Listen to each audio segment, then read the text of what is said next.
I'm delighted now to be starting to moderate a panel on state and federal direction about offshore wind. Please welcome the panel now. So again, the title of this panel is Going Big on California Offshore Wind. You've seen the signs outside, but what does that mean and how can the state and federal governments help make that happen? I'm joined here by a very distinguished panel, starting to my left with Doug Boren, Pacific Regional Director of the Bureau of Ocean Energy Management. To his left, Elizabeth Huber, Director of Siting, Transmission, and Environmental Protection at the California Energy Commission. Kevin Sligh, Director of the Bureau of Safety and Environmental Enforcement. And on the far left here, Joseph Street, Manager, Energy, Ocean Resources, and Federal Consistency at the California Coastal Commission. So 2 federal officers, 2 state officials. We're going to start on the state side with Elizabeth Huber. Can you tell us about the process you undertook to put together the AB 525 strategic plan and how it sets California up to deliver on the offshore wind goals that have been mentioned earlier this morning? Oh, absolutely. And I do want to start out with just a little, going back just a step. We actually partnered with BOEM in 2016 with the BOEM California Renewable Energy Task Force, where offshore wind was part of those early discussions. But what accelerated offshore wind in California is, as you indicated, was Assembly Bill 525. And what that bill did was set a framework which we at the Energy Commission collaborated with our California Natural Resource Agency partners in the environmental, giving the environmental perspective, as well as with our energy agency partners at the CPUC and the California ISO. From that, what we did was we developed a mechanism on how are we going to coordinate as agencies. And you're nodding, you know how that is. And so to make sure that we were always on the same page, we established bi-weekly and monthly meetings and set some guidelines and expectations and relied upon the expertise of the multiple agencies involved. From that, we developed bi-weekly meetings with our stakeholder community and the BOEM first 5 leaseholders. We also established a bi-weekly tribal working group to get consultation from tribal governments. And then we've also been working with BOEM on a regular basis with bi-weekly meetings with staff to staff around sea space planning and long-term deployment on how we're going to do permitting. And so from that, AB 525 then gave us some specific directions with interim reports around planning goals. We have to have planning goals to set a foundation of where we want to get, and those goals were 2 to 5 gigawatts by 2030 and then 25 gigawatts by 2045. And from those planning goals, then that set the motion for additional interim reports and consultant reports that was directed by the Energy Commission and our partner agencies. And then from that, we had multiple workshops, one-on-one meetings, conversations in person, on Teams and Zoom and WebEx. I'm sure everybody in the audience can raise their hand that they've experienced those type of meetings. And from that, we were able to set the foundation for the overall strategic plan with an emphasis on addressing permitting, procurement, transmission, our ports and supply chain infrastructure, and as well as transmission. As a result of several workshops around each of these subject areas, we were able to produce a draft strategic plan. I want to thank everybody probably in this room contributed in one form or another to the over 500 comments, 62 multi-page letters that were docketed and or presented at our workshops.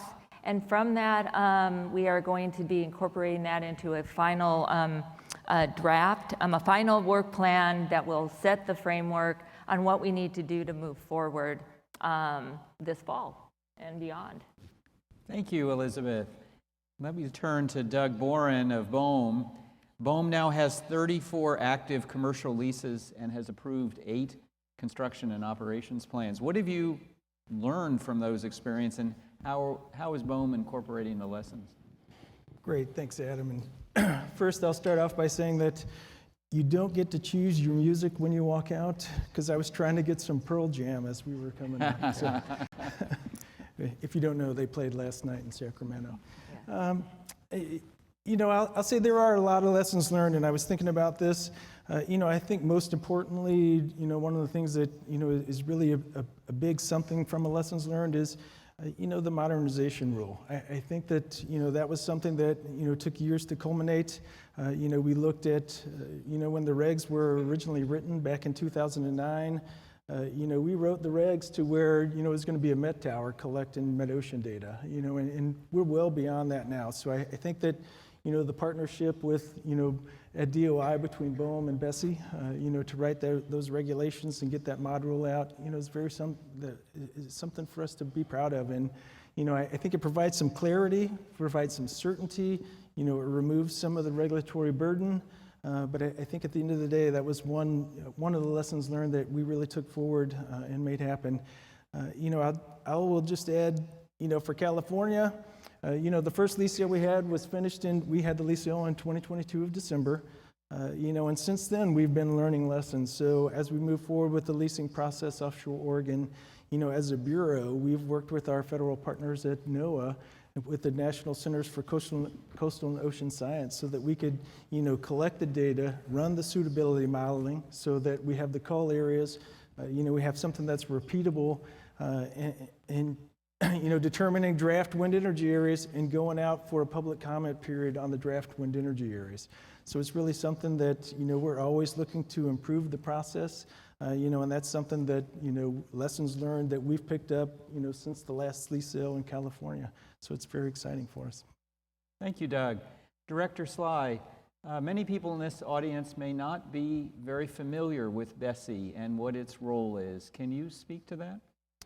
Well, of course. I really appreciate the opportunity to address this crowd. And first off, I'd like to say thanks to Director Klein for giving me the shout out. Thanks to the folks out in the BOEM and BSEE folks that are out in the audience and those folks.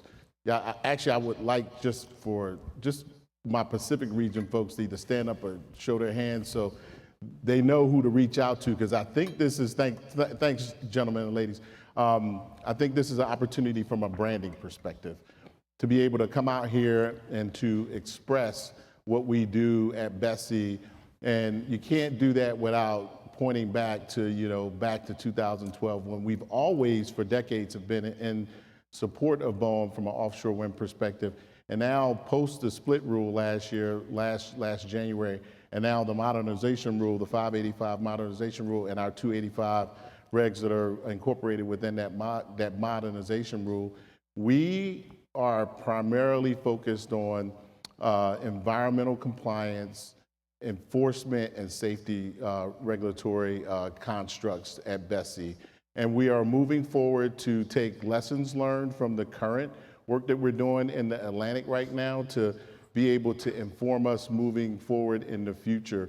So while a lot of the entities and folks here in the audience don't know what BSEE is, kind of like, say, you date BOEM on the front end of the whole equation, but you marry BSEE for the long haul. BSEE will be there for the long haul moving forward. You deal with BOEM from a leasing perspective, a permitting perspective, but anything dealing with safety in the construction out on the outer continental shelf mainly, really resides from a regulatory and authority standpoint under BSEE. And then we always come back together, the two bureaus come back together to talk about the life cycle, the entire life cycle, the decommissioning piece that needs to happen in 20 to 30 to 40 years. So think of us as the long-term marriage, but you get to date BOEM on the front end. Great to be here. Thank you. Thank you, Director. Joe Street, the California Coastal Commission is unique in its environmental review responsibilities, both onshore in the coastal zone and offshore in state and federal waters. Tell us about the Commission's role in permitting offshore wind. Sure, thank you, Adam. And yeah, thank you for inviting me to be here. It's a real honor and nice to be on this panel with everyone. I was trying to think of how I could follow up on Kevin's metaphor, and I guess the Commission is maybe like that stalker that won't leave you alone, because we're out there with you on the rigs in the wind energy areas. We're down on the seafloor on the cable routes. And when you get on shore, when the cables come up, we're going to be there too. And lest I forget, also working with our local government partners on port infrastructure that will be necessary to allow wind energy development to move forward. Our guiding document, and this applies both for our state responsibilities and our federal law responsibilities, is the California Coastal Act, which also happens to be our federal CZMA coastal management program. And the Coastal Act sets out broad and protective policies for a range of coastal resources, public access and recreation, sensitive species and habitats are the well-known ones, but also things like visual resources and natural landforms like beaches and bluffs, and not to be forgotten, also cultural and tribal resources. So it's a broad purview. In the state waters and onshore in the coastal zone, the Commission has a direct permitting role, which we share with local governments that have their own coastal plans that have been adopted and approved by the Commission. In federal waters, we apply a similar style of review, but our role is a little different. We're not doing direct permitting, but rather we are reviewing federal agency activities and federally permitted activities for their consistency with our coastal management program. And we don't have the same thumbs up, thumbs down type authority in federal waters, but rather we're trying to work with our federal partners to resolve problems, coordinate closely, and achieve consistency up front without the same approve or deny type approach that we take to state permitting. Thank you, Joe. I'm going to circle back to Elizabeth and ask questions about the roadblocks or challenges that you faced in developing the strategic plan. How did you identify the opportunities? How did you, and I guess more generally, what do you see as the barriers to implementing the plan? Oh, absolutely. To put some context to why the Siting Transmission Environmental Protection Division of the CEC was identified to be that coordinating entity is we have for nearly 50 years have overseen siting of large thermal power plant facilities, which includes the transmission and other infrastructure from the power plant to first point of interconnection. And so, and now we do also under opt-in clean energy, and that will become a key in answering this question, and so it gave us a perspective and a respect for our permitting CEQA lead agency and environmental review for all of this. And from that, with the foundation, again, that AB 525 gave us, I think I'm speaking to the choir when I say this, permitting is a key challenge, transmission planning to support. I mean, we can build the turbines, but you need something to get it to where it needs to go, right? And then we also identify, the challenges and barriers around ports infrastructure, workforce development, and supply chain. So let me give you an example.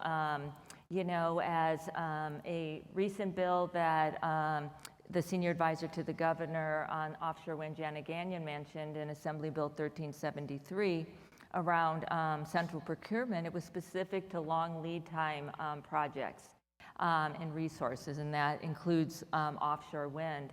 And so there's things that have to happen in order to see this deployed safely, responsibly, and economically in this state.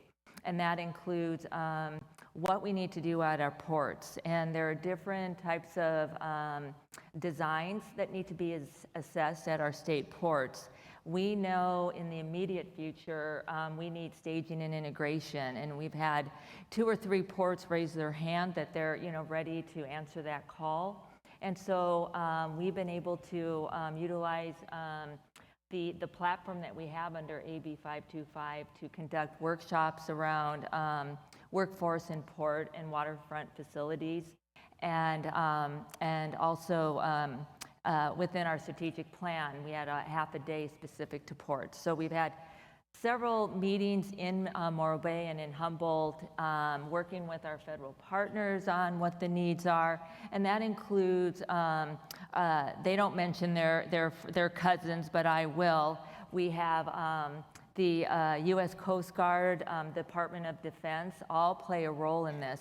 And so in order to address some of those barriers is to bring all the parties together and have these roundtables and working groups and conversations. And I think what you'll see in the strategic plan, if you haven't read it yet, it does discuss these barriers, but also strategies to mitigate those barriers so that we can continue to move forward. And I think we've been successful on that.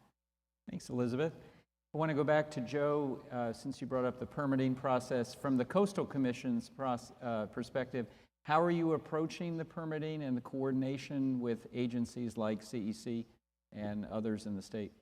Sure, thanks for that question. Well, with regard to coordination, I guess the answer is we try to do it early and often.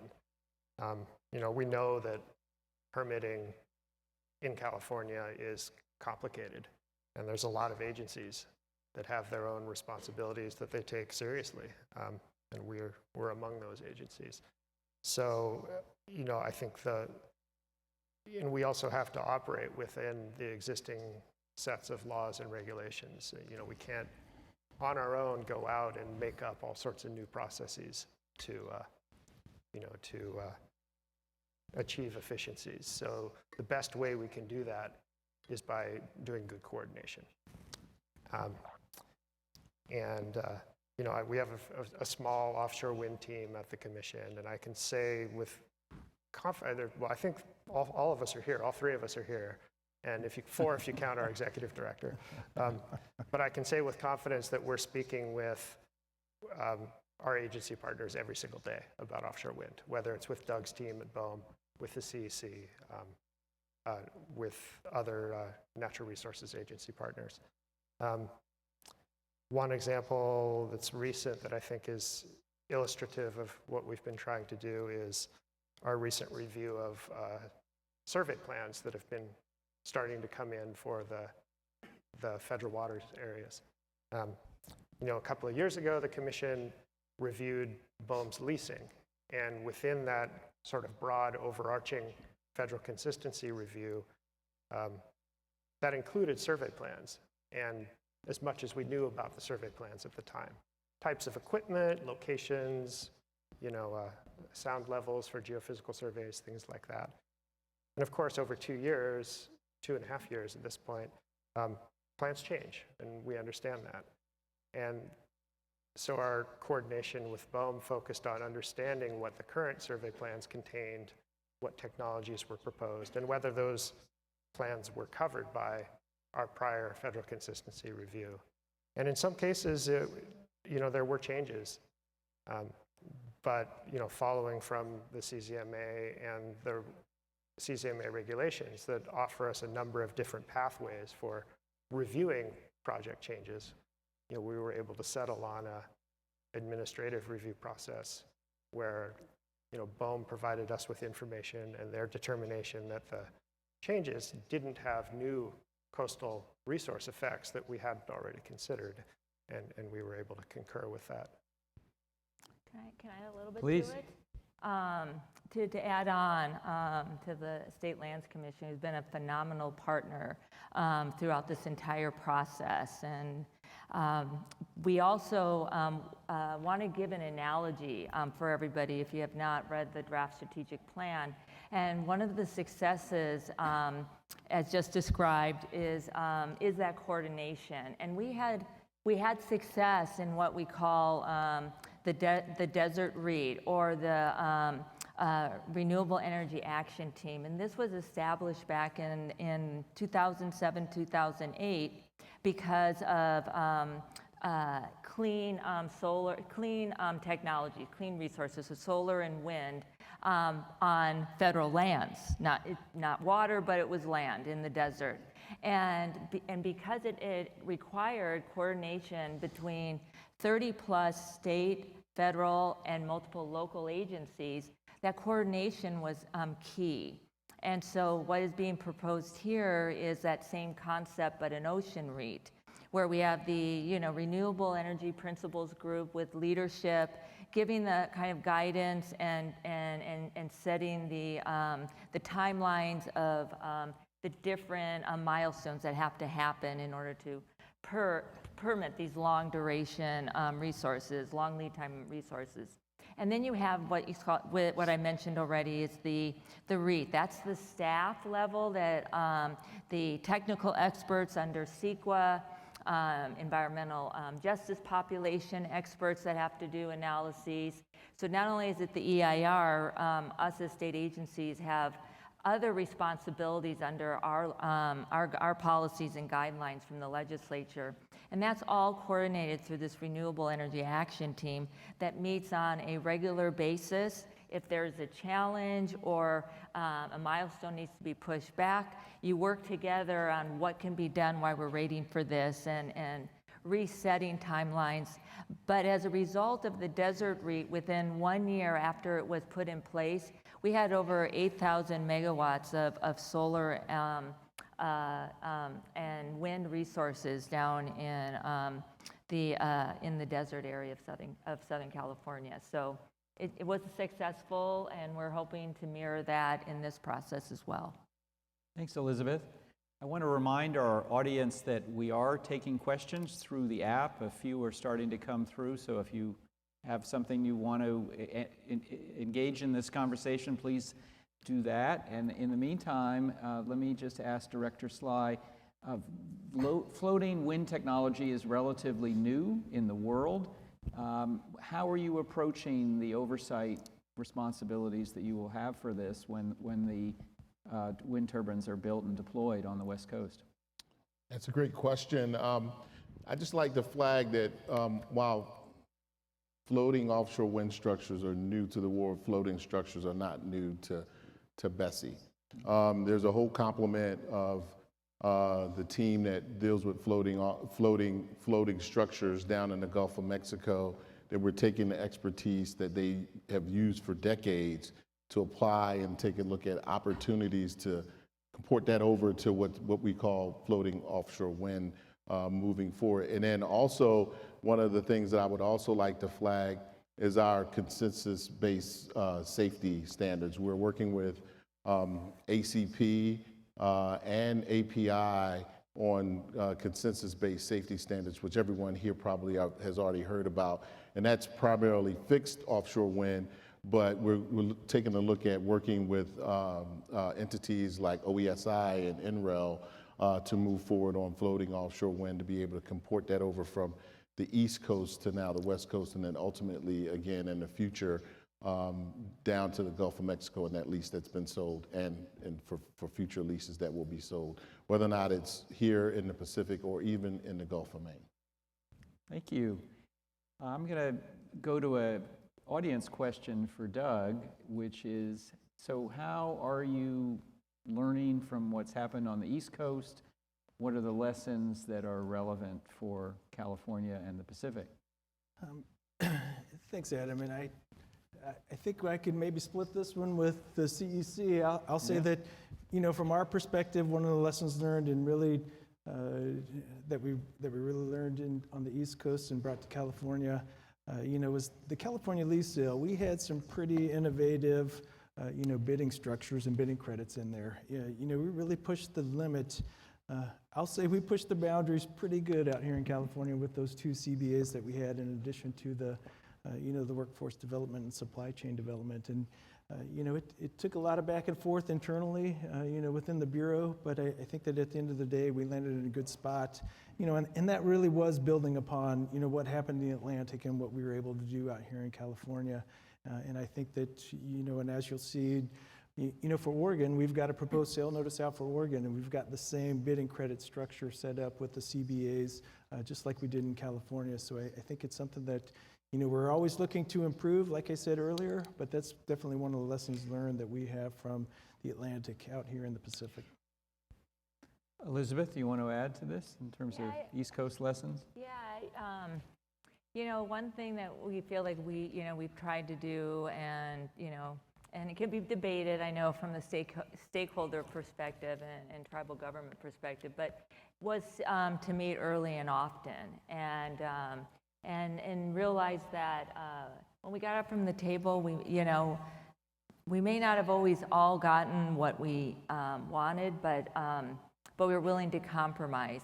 And that was something that the East Coast definitely had to do. One of the big differences is, aside from the fixed bottom versus floating out here in California, is 9 of their 11 states on the East Coast have to have a consortium, because they either only have one port, or they have to build out their port, and they have state policies, state laws that they have to address. So, just putting a fixed bottom, that transmission system may go through, both Rhode Island and Massachusetts before it's land-bound. And so they have those challenges, where we're fortunate that our coastline is long enough that we're dealing with mainly one set of laws and policies at the state level, as we partner with our local governments and our federal partners. And the other thing that we learned that we started over 2 years ago is this Pacific Coast Consortium with Oregon and Washington, and and understanding each other's needs, and what are what do we all bring to the table? Where are our strengths? Where are our weaknesses? And how can we complement each other based on those? And those conversations happened early on. Thank you. I want to circle back to permitting and maybe start with Doug. What are the next steps in going from the lease sale? When does BOEM sort of re-engage in the next phase of this, and what's the likely timeline for getting to a COP? Oh, I think that was a good question for the industry panel earlier today, because I'll just say, from a BOEM perspective, really, and again, I'll tell you this to lessons learned. What's happened in the past is, once the lease sale, a lessee does have time. Now, we are receiving survey plans, so they're coming in and we're reviewing those. But really, as the development of the construction and operation plan goes forward, it's the communications plan that we have as requirements on the lease, so that, there's not that gap space between, when a lessee gets a lease and when a lessee submits a construction operation plan, that they're required to continue that communication, continue the dialogue, with state and federal agencies, with tribes, and with commercial fishers. So, the intent of that is that, those entities can provide input to the lessee, so the lessee, instead of having a fully baked plan at a COP stage, they can take those, the conversations that they have with others, build that into their construction operation plan, and our hope is that most of the issues have been resolved before a construction operation plan comes into us, because really that's, our next formal step is, get a construction operation plan and, start the NEPA process and the evaluation of that plan moving forward. Thank you. And Joe, you spoke about the points of engagement by the Coastal Commission. Can you talk about what happened in the federal consistency around the lease sale? You mentioned the survey process as well. Where are the points where the Coastal Commission is going to engage? Sure, it's a great question. So again, it gets back a little bit to the location that we're talking about. So with the lease sales, those of course were all out in federal waters, and out there the commission was reviewing BOEM's actual leasing of the wind energy areas and any of the potential coastal environmental effects that could stem from that leasing. So it was a broad scope review based on the information that was available at the time, which has changed and grown over the last couple of years. And it was, the commission was evaluating the consistency of the leasing with our coastal management program policies. So any subsequent activities stemming from the leasing that were explicitly considered in the leasing, such as the surveys of the cable corridors and the wind energy areas, were at least nominally covered by that review.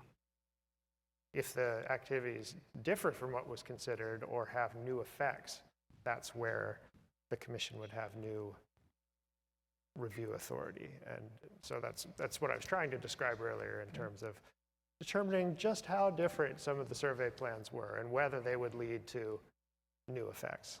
To the extent that there are other federal agency permits that would be required for surveying or other development activities in the wind energy areas, the commission would also have a responsibility to review those under a slightly different coastal zone management process. So when the actual development of the leases occurs, the commission would look at the specific projects.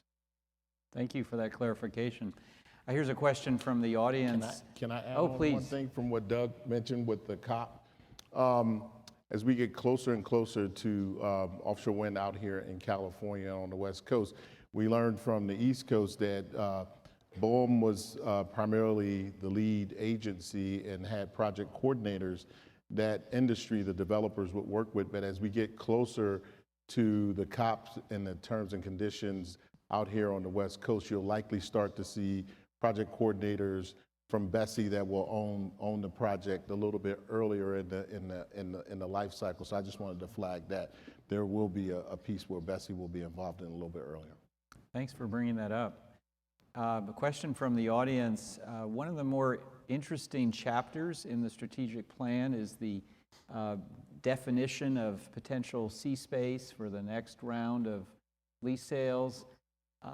Starting with Doug, can you talk about the leasing schedule? We saw the announcement from the Secretary a few weeks ago in New Orleans about the schedule. Where does the West Coast fit into this? Speak to Oregon if you can, and California round 2 if you wish. Thanks, Adam. And I'll say that the leasing schedule that came out was it really did provide some transparency and provide some certainty. But then I'll just remind everyone, we started in California in 2016 and we had a lease sale in 2022. 2028 is not that far away. So I think that, but it is very exciting for us in the region. I'll get to California round 2, but first I'll just say that, also in the lease sale was, Hawaii in 2028. All right. Very interested in moving forward. They've got to, I think they were the first state with 100% renewable by 2045. And I think it's safe to say that the state of Hawaii said, hey, let's see what California does. And now that California is moving forward, Hawaii is very interested in, moving forward with offshore wind and having that lease sale by 2028 to give them an opportunity for, additional renewable resource. And I'll also say that in the Pacific region, we have the Pacific territories, and the government of Guam is very interested, in identifying areas for potential offshore wind. And I'll just let everyone know that we have a charter that's been signed between BOEM and the government of Guam, looking at forming a task force and moving forward with that leasing and planning process. So I think it is a very real goal that we'll achieve that call by 2025 for Guam moving forward. Now for California round 2, you're right. The AB 525, draft report is out there. We've got the lease schedule. And I'll say that, from a federal perspective, we take our trust resource responsibility very seriously. I think the next conversation that has to happen is between, BOEM on the federal side and the tribal nations, so that we can have that conversation, so that we can have the discussion on what it looks like moving forward, so that we can, address the concerns that are there, but, and again, continue to build the partnership with our tribal nation partners moving forward. Thank you, Doug. And Elizabeth, can you pick up on that conversation? How do you see the state role in this?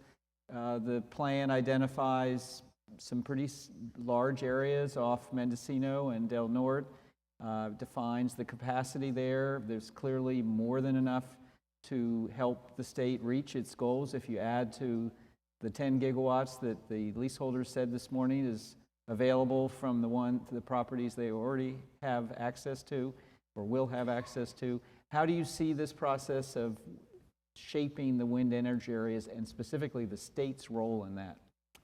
Great question. And so if you reflect on our August 2022 interim report that developed our offshore wind goals, and we also discussed the maximum feasible capacity in federal waters off California's coast. And that was also based on technology at the time. What we know then was a turbine maybe generating 5 to 7 megawatts, right, off one turbine. And now, now we're up to, 11 to 12 megawatts. We've seen on these study tours up to 28 megawatts from one turbine. And so that has an impact in it. But what's more importantly, what we've done in the state, we've identified that nearly 50% of our waters is not feasible. So we have to look at the parts that are feasible, and we look at not only federal laws, working with our BOEM partners, but we also work with our state agencies, especially the Ocean Protection Council, the California Coastal Commission, Department of Fish and Wildlife, and the policies that we have, from our harbor districts or local government, and we start doing layering. If our GIS gentleman was here, Travis David, he did a great presentation. If you want to go check out our AB 525 offshore wind reports webpage within energy.ca.gov. There's a presentation comparing it to lasagna, making lasagna. We do a lot of layering, and so we're looking at, marine sanctuaries. We're looking at protected species. We're looking at any type of unmitigable impacts, and that reduces, where offshore wind turbines should not be and where they should be. And as a result, we've identified the areas that you just indicated up in Mendocino and Del Norte, along with our 2 existing areas in Morro Bay and in Humboldt. And with that, we feel that what we've identified and what we've shared, and the discussion continues until we adopt a final plan. But with BOEM, we've shared with them where we're coming from and how we are looking at how these turbines can be deployed, again, safely, responsibly, and economically in federal waters off our coast. Thank you. Director Sligh, I want to ask you about public engagement opportunities. There's a question from the audience. How does the public get involved in BSEE's work? And I'm going to ask this of each of the panelists as we move into this next phase of discussion. That's a great question. So from our perspective, public engagement has largely focused on tribal engagements, and on the front end, BOEM does a great job of public engagements, and BSEE has been there from the very beginning of offshore wind, and we will continue to partner with our sister agency on public engagement. So anytime there's a Federal Register notice and any announcements of a public engagement forum outside of the standard tribal engagement piece, BSEE will have representatives there, and we will welcome comments on what I will say the marriage part of the process for long-term offshore wind here in California. Thank you. And Joe Street, can you speak about the Coastal Commission's process? I've had the privilege of representing Offshore Wind California at a number of your hearings over the last few years. Talk about how you engage the public and looking ahead to some of the other steps in this. What can people here expect? Well, I mean, it's kind of written into our bylaws, so to speak, is a commitment to public engagement and public participation. So, any action or decision that the commission makes would be, subject to a discussion and hearing in front of the Coastal Commission. Whether it's, items that the commission itself is deciding, or the sorts of administrative actions that I was describing earlier, those also get reported to the commission.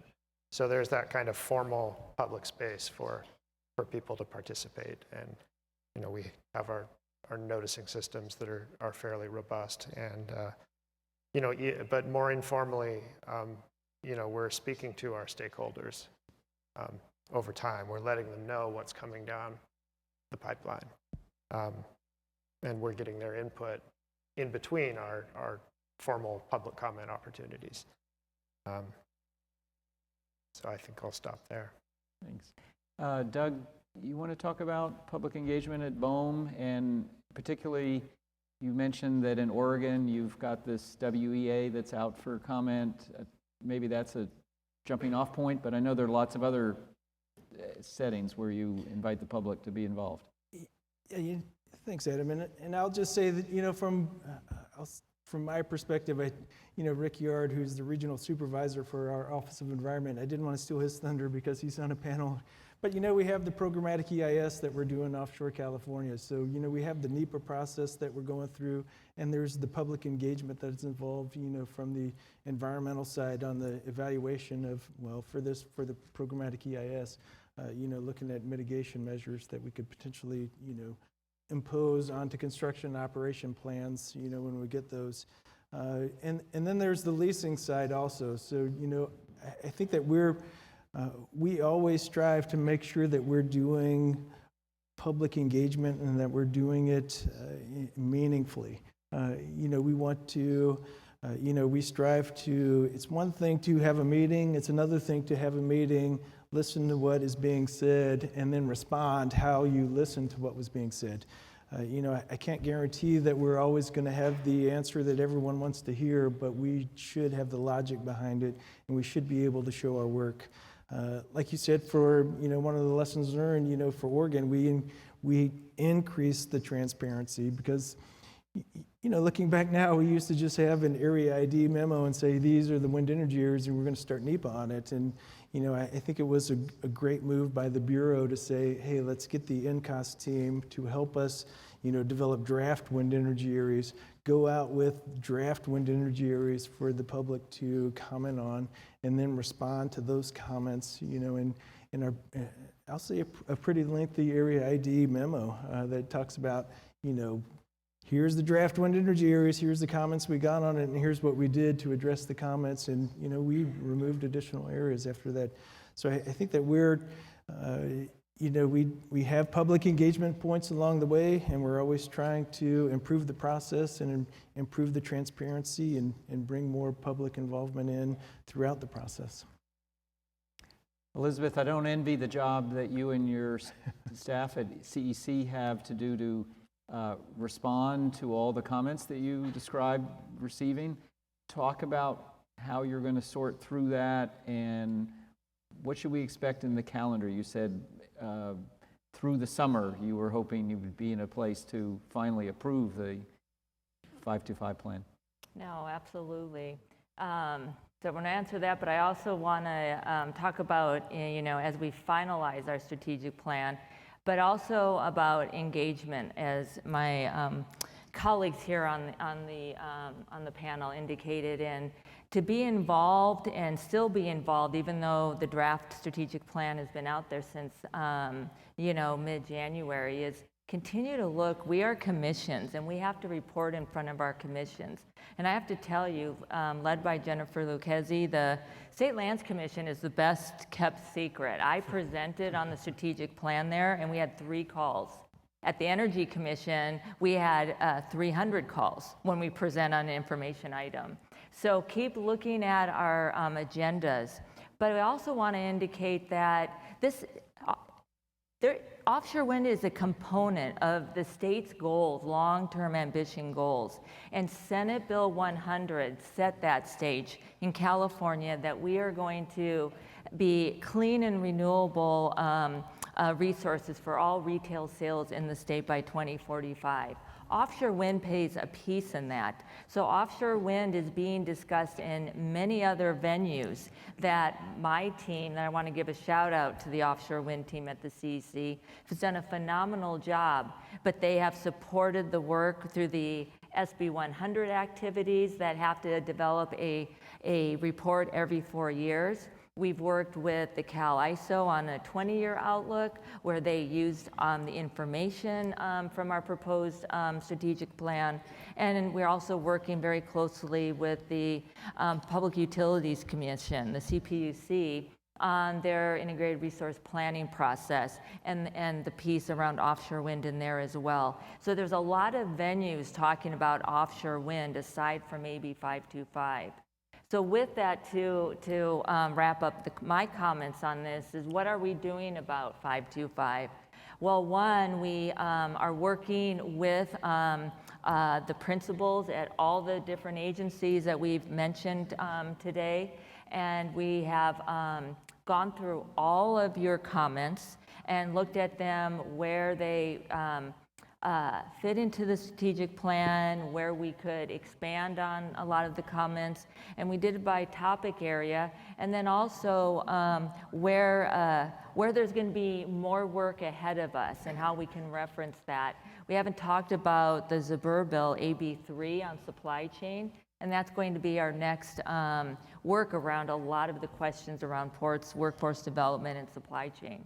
So with that, what you'll see is summary of all your comments being addressed and through this process, and we hope we can hopefully our enhanced details as been the consensus that we deliver on that for all of you. Thank you. I have a question from the audience for Doug. I understand there's a 2015 document called a guidance document for characterizing tribal cultural landscapes. Is that something that you're using to inform your engagement with tribal representatives? You know, I'll say that from our perspective, you know, that was a document that we've, you know, built upon. So we've actually taken, you know, this document and we're actually working with, so Dave Ball, who is the tribal liaison for the Pacific region, is, you know, working with tribes to develop a tribal cultural landscape so that we can get the full picture so that, you know, not only is it a document of how to, it's a get the tribal cultural landscape and use that document to inform our conversations that we have with the tribes moving forward and use those documents and those landscapes that are developed when we're doing, you know, any of the analysis on potential impacts to those cultural resources as we move forward with planning and ultimately with construction and operation plan review of, you know, of projects as they come in. Director Sligh, do you want to speak about how you approach tribal engagement? Frequently and often. I've had the opportunity to travel out here to the West Coast earlier this year to meet with the Makah tribe.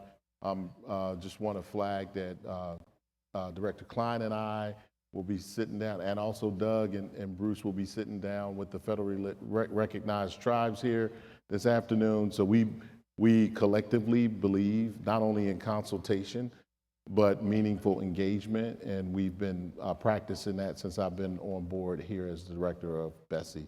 And we look forward to the conversations that we'll have moving forward to make sure the tribes feel included into the process through meaningful consultation. Thank you. Let's talk in the last few minutes that we have about community benefit agreements. A question from the audience.